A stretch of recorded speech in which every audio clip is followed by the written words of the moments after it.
Guys, what's up and welcome back to my YouTube channel. It's your girl Zuzu. How you guys been doing?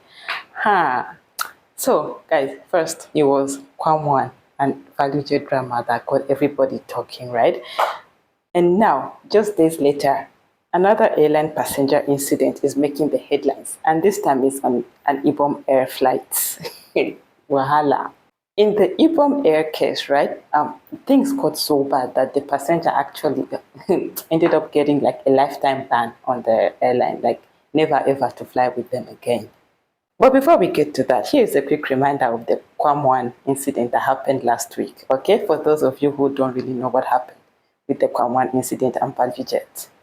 A few days ago, a Nigerian music legend, I think his stage name is Kwam. His full name is Wasiu or something. I don't know the second name, but his stage name is Kwam. Was involved in an incident with Value Jet. That was on the 5th of August, if I'm not mistaken.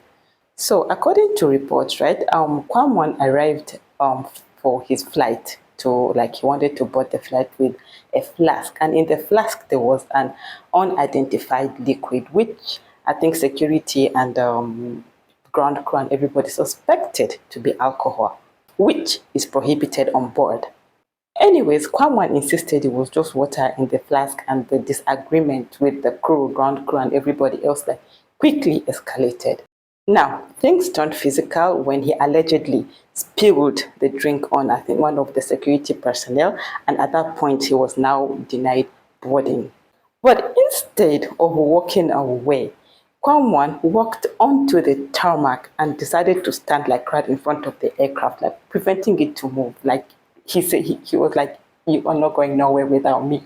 So the pilots, that the captain and the first officer, like, decided to just start taxiing anyway, even without getting full clearance, right?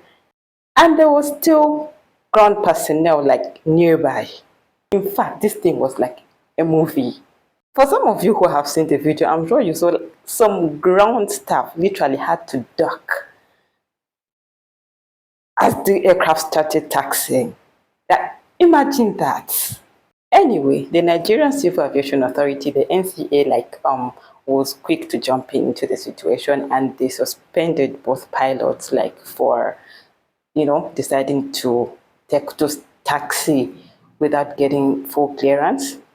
The NCA also wrote to the Attorney General for the prosecution of Kwam under Section 459A of the Criminal Code, which makes obstructing the movement of an aircraft a criminal offense, and this is punishable by 2 years. It's punishable by up to 2 years in prison. Meanwhile, Kwam was placed on a 6-month no-fly list, so he's not allowed to fly on any airline anywhere in the country for 6 months. That is like Kwam's punishment. The 2 pilots got suspended, and Kwam is not allowed to fly for 6 months.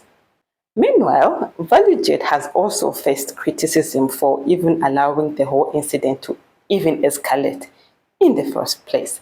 Luckily enough, this incident did not end up, like, with any violence, but it sparked nationwide debate about celebrity entitlement, passenger behavior, and how strictly safety rules should be enforced.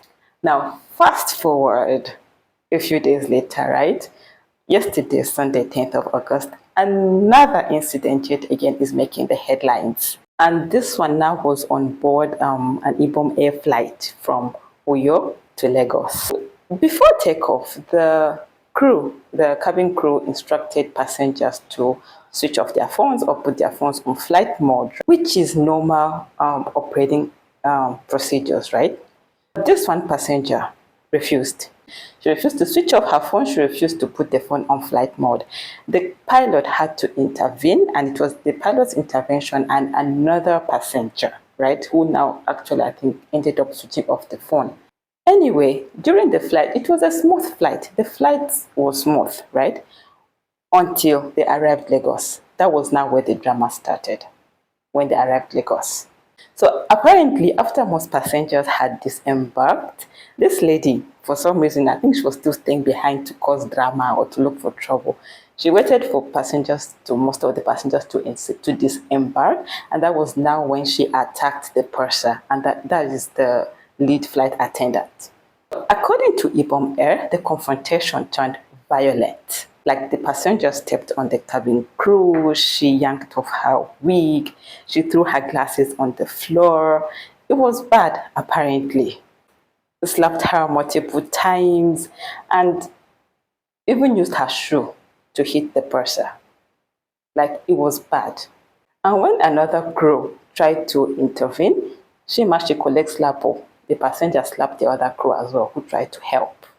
Anyway, in this whole chaos, this passenger tried to pull a fire extinguisher, right? Which is a serious safety violation. So security was called in, right? Well, before they could get her off the plane, she also attacked the ground supervisor and the security personnel that came in to respond to the incidents. Haha, crazy. Eventually, she was restrained and she was handed over to the Federal Aviation Authority of Nigeria's security team, who transferred her to the Nigerian police for investigation.